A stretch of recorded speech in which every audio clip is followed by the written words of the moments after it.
इस वीडियो में हम लोग क्लास 12th हिंदी के 100 मार्क्स के आर्ट्स कॉमर्स और साइंस के लिए 2025 से 26 सेशन के लिए सिलेबस को समझेंगे कि किस टाइप का क्वेश्चन आपके 2025 में आया था। देखिए, केवल ऑब्जेक्टिव 50 और 50 सब्जेक्टिव समझ लेने से आप बेहतर तैयारी नहीं कर सकते हैं।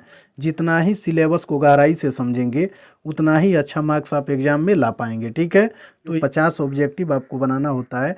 क्वेश्चन कहाँ कहाँ से क्वेश्चन पूछे जाते हैं और कितना व्याकरण से और कितना बुक से क्वेश्चन रहता है। ठीक है, फिर सब्जेक्टिव टाइप क्वेश्चन में हम लोग देखेंगे कि जो 50 अंक का सब्जेक्टिव होता है वो सबसे पहले हम लोग इसमें देखेंगे कि आपका 100 मार्क्स का जो हिंदी है उसमें 50 ऑब्जेक्टिव पूछा जाता है। ठीक है, 100 ऑब्जेक्टिव पूछा जाता है जिनमें से चुन करके 85 ऑब्जेक्टिव आपको बनाना होता है। ऑब्जेक्टिव कहाँ कहाँ से उठाए जाते हैं इसको भी हम लोग देखेंगे।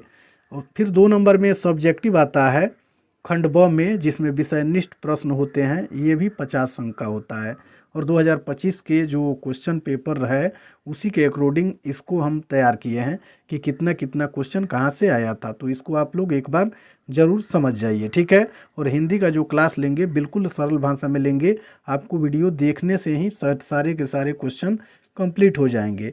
तो देखिए, ऑब्जेक्टिव की अगर बात की जाए तो ऑब्जेक्टिव में हम लोग देखेंगे वस्तुनिष्ठ प्रश्न में कि ये 2 भागों में बटा हुआ होता है। ठीक है, जो ऑब्जेक्टिव टाइप क्वेश्चन पूछे जाते हैं 2 भागों में। 25 के क्वेश्चन पेपर जब आप देखेंगे तो उसके अनुसार आपको पता चलेगा कि व्याकरण से 50 ऑब्जेक्टिव पूछे गए थे। ठीक है, और किताब से भी 50 ऑब्जेक्टिव पूछे गए थे 2025 के अनुसार। तो 50 व्याकरण से और 50 किताब से ऑब्जेक्टिव पूछा गया था, जिसमें से चुन करके केवल 50 ही प्रश्नों का उत्तर आपको देना था। ठीक है, तो ये तो आप बात समझ गए कि ऑब्जेक्टिव में व्याकरण से 50 क्वेश्चन और किताब से 50 क्वेश्चन पूछा जा रहा है। फिर अब आगे हम लोग देखेंगे सब्जेक्टिव टाइप क्वेश्चन में। देखिए, सब्जेक्टिव जो होता है यहाँ सबसे पहले नंबर क्वेश्चन में आपको निबंध देखने को मिलेगा, जिसमें से 6 निबंध आपको देखने को मिलेगा। उसमें से एक ही निबंध को चुन करके बनाना है और वो 8 अंक का होगा। ठीक है, नंबर जो क्वेश्चन होगा 2 नंबर क्वेश्चन में आपको व्याख्या करने को मिलेगा। जो प्रसंग व्याख्या होगा या तो पद्य या फिर गद्य से आपको 4 व्याख्या दिए जाएंगे, जिनमें से चुन करके केवल 2 ही व्याख्या को करना होता है। तो 2 व्याख्या को जब करना होता है तो एक 4 अंक का होता है।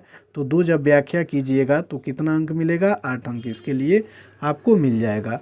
फिर जो क्वेश्चन नंबर 3 में आपको देखने को मिलेगा वो होगा आवेदन पत्र। यानी आवेदन पत्र 2 टाइप का आपको देखने को मिलेगा। एक तो होगा कि प्रधानाचार्य के पास आवेदन पत्र निश्चित रूप से देखने को मिलेगा, और एक आवेदन पत्र और अथवा में आपको मिलेगा।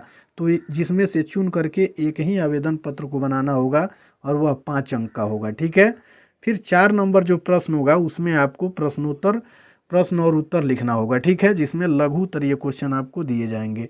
तो लघु उत्तरीय क्वेश्चन में आपको 10 क्वेश्चन दिए जाएंगे। कितने क्वेश्चन? 10 क्वेश्चन, जिनमें से चुन करके केवल 5 ही प्रश्नों का उत्तर देना होगा और एक क्वेश्चन के लिए 2 मार्क्स मिलेगा। ठीक है, तो 5 प्रश्न का उत्तर दीजिएगा तो 10 अंक ये होगा लघु उत्तरीय क्वेश्चन के लिए। ठीक है, और फिर 5 नंबर जो होगा क्वेश्चन पेपर में 5 नंबर में क्वेश्चन का आंसर ही आपको देना होगा, लेकिन उसमें जो क्वेश्चन मिलेगा आपको दीर्घोत्तरीय टाइप क्वेश्चन मिलेगा। 6 क्वेश्चन उसमें आपको मिलेंगे। क्वेश्चन नंबर 5 में 6 दीर्घोत्तरीय क्वेश्चन मिलेंगे, जिनमें से चुन करके केवल 3 ही प्रश्नों का उत्तर आपको देना होगा और एक प्रश्न के लिए 5 अंक आपको मिलेंगे। तो कुल मिलाकर के ये 15 अंक हो जाएगा। कितना हो जाएगा? 15 अंक हो जाएगा। ठीक है, और जो संक्षेपण होगा, संक्षेपण 6 नंबर क्वेश्चन में देखने को मिलेगा।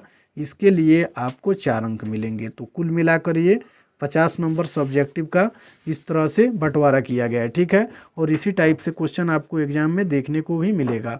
ठीक है, तो वीडियो पसंद आए तो वीडियो को लाइक ज़रूर कीजिए और बेहतर तैयारी करने के लिए चैनल को सब्सक्राइब ज़रूर कर लीजिए, क्योंकि प्रतिदिन शाम 7 बजे